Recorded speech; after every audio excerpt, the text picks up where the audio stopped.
ना ही ये कोई धन्ना सेठों के लिए लेके आए हैं। ये जो है धार्मिक संस्थाओं के लिए, स्पिरिचुअल संस्थाओं के लिए, चैरिटेबल संस्थाओं के लिए, ऐसी जो है संस्थाओं के लिए ये एक वन टाइम एग्जम्पशन का प्रावधान किया जा रहा है। तो सबसे बड़ी बात ये है कि राधा स्वामी सत्संग व्यास की जो संस्था है इसकी बहुत सेवाएं हैं प्रदेश में, और ये बात विपक्ष भी मानता है। ये भाजपा के लोग भी कह रहे थे कि हाँ इनकी सेवाएं हैं, लेकिन बिल को हम सपोर्ट नहीं करते। तो हमारा ये है कि जब आप कहते हैं कि ये संस्था जो है प्रदेश के लोगों के लिए काम कर रही है और इनके पास 5-6 हज़ार एकड़ जमीन है, तो बहुत लैंड बैंक इनके पास काफी बड़ा लैंड बैंक है। उसमें से सिर्फ थोड़ा सा चंक ऑफ लैंड जो है उसका ट्रांसफर होना है। तो ये कोई ऐसा द्वार नहीं खोल रहा है कि हिमाचल प्रदेश में जमीनें बिकने जा रही हैं, या जो है जो ये कह रहे हैं हिमाचल फॉर सेल, या ऐसा कोई मसला नहीं है। और वो ना ही इसको किसी कमर्शियल एस्टेब्लिशमेंट के लिए इस्तेमाल कर पाएंगे। सिर्फ ये है कि अगर वो इस लैंड को दोबारा से किसी चैरिटेबल एक्टिविटी में लगाना चाहते हैं तो ट्रांसफर ऑफ लैंड हो सकती है, नाम बदल सकता है, सिर्फ इतनी सी बात है। लेकिन हमारे भाजपा के साथी आपको पता है कि इनकी हालत जो है बहुत खराब है। कह भी रहे हैं कि संस्था की मदद होनी चाहिए।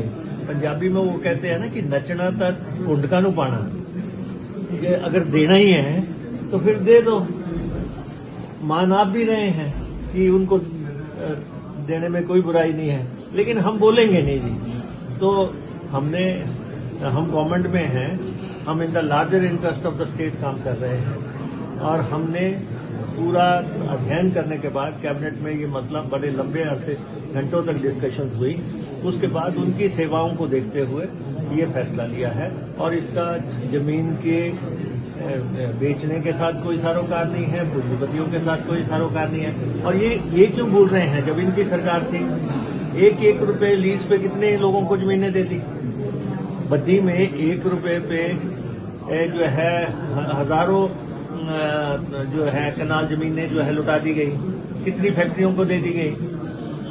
और उसके बाद पहले भी संत समाज या बाबा रामदेव जी वगैरह की जमीनें नहीं है, दूसरे संतों की जमीनें नहीं है, लेकिन जो एक्चुअल यहाँ पे सेवा कर रहे हैं उनके लिए जमीन देने के लिए। तो मुझे लगता है कि सरकारों को निर्णय लेने की क्षमता होती है सरकारों में, और हमारे में राजनीतिक इच्छा शक्ति थी, हमने फैसला लिया।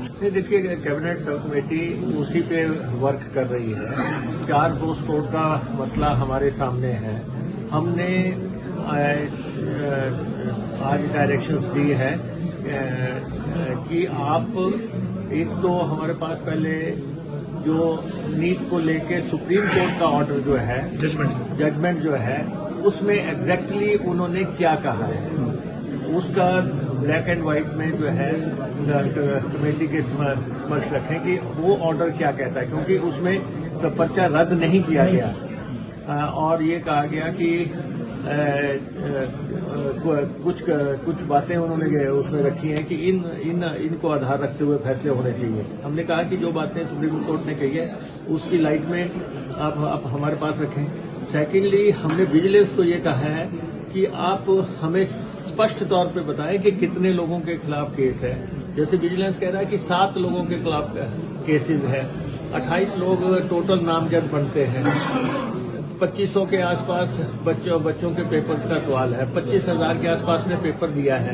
तो हमने विजिलेंस को कहा कि आप सटीक सूचना दें, एफआईआर क्या है, एफआईआर का ग्राउंड क्या है। दूसरा, हमने ये कहा है कि जो ऑफिसर्स कमेटी जिसने ये कहा है कि पर्चा रद्द किया जाए, उन ऑफिसर्स ने कितने लोगों को एग्जामिन किया था, किसी को नहीं किया, कितने लोगों को एग्जामिन किया, और कौन कौन से लोग थे जिनको एग्जामिन किया गया, जिसके बेसिस पे उन्होंने कहा कि इनको रद्द किया जाए।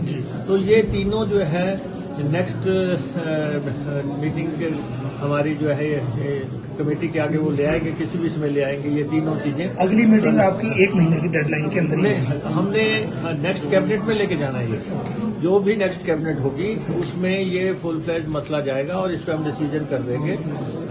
और लेकिन ये 3 चीजें हैं कि सुप्रीम कोर्ट का नीट का फैसला और जो है हमारे विजिलेंस का ने कितनी FIRs की हैं और उन ग्राउंड्स के मुताबिक क्या ये सफिशिएंट ग्राउंड्स हैं कि इनको रद्द करना बनता है या इनको जो है आगे बढ़ाने का बनता है, और ऑफिसर्स कमेटी ने क्या सॉलिड ग्राउंड्स दिए हैं, तो ये हम स्टडी करने के बाद। एक इसमें पोस्ट कोड है सर स्टेनोटाइपिस्ट, जिसमें FIR नहीं है। देखिए स्टेनोटाइपिस्ट में का मसला यहाँ रॉन्गली क्लब हुआ है।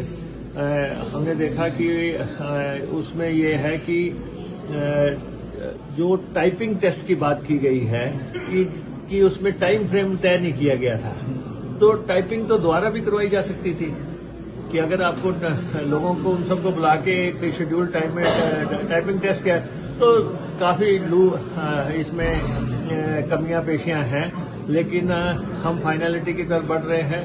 नेक्स्ट कैबिनेट में हम ले जाएंगे, व्हाट्सएवर डिसीजन फुल कैबिनेट लेगी उसके मुताबिक। एक इसमें जेई सिविल है सर, जिसको फॉरेस्ट ने विड्रॉ कर लिया है। नहीं, देखिए जेई सिविल का केस इसमें नहीं है, क्योंकि वो एडमिनिस्ट्रेटिवली उनका फैसला होना है, प्रशासनिक तौर पर फैसला होना है कि उन 11 बच्चों का जिन्होंने क्वालिफाई किया हुआ है उनको जो है आगे नौकरी देने के लिए जो फैसला करना है वो फॉरेस्ट मिनिस्टर अपनी कैपेसिटी में या जो है चीफ मिनिस्टर अपनी कैपेसिटी में या कैबिनेट में जिस भी तरह से करना चाहेंगे, तो वो केस भी जो है यहाँ का नहीं बनता है। तो बाकी जो सेक्रेटेरिएट क्लास का है या ड्राइंग मास्टर्स का है या एक और कोड है, उन तीनों के बारे में जैसे ही हमारे पास रिपोर्ट आएगी कैबिनेट में रख के हम जो हमने घोषणा किया उसके मुताबिक हम कदम। सर्वसुलभ स्वास्थ्य सेवाओं से स्वस्थ हिमाचल का सपना हो रहा साकार। बेहतर और किफायती स्वास्थ्य सेवाएं लोगों को मिल रही है घर द्वार के निकट। प्रदेश के लोगों को बेहतर स्वास्थ्य सेवाएं प्रदान करने के लिए 69 आदर्श स्वास्थ्य संस्थानों में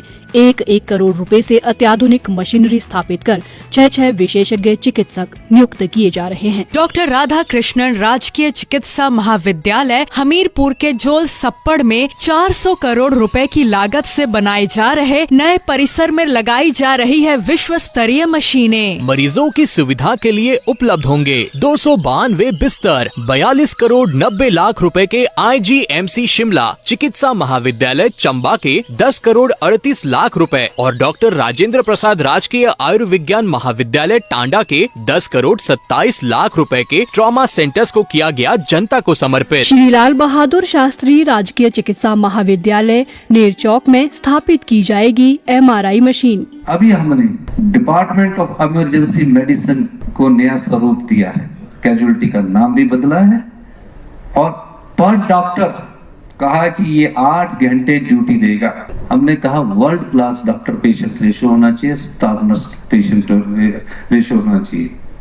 और हमने अब फैसला किया है कि गायनिंग में 4 पेशेंट को 1 नर्स देखेगी, पहले 12 को देख रही है।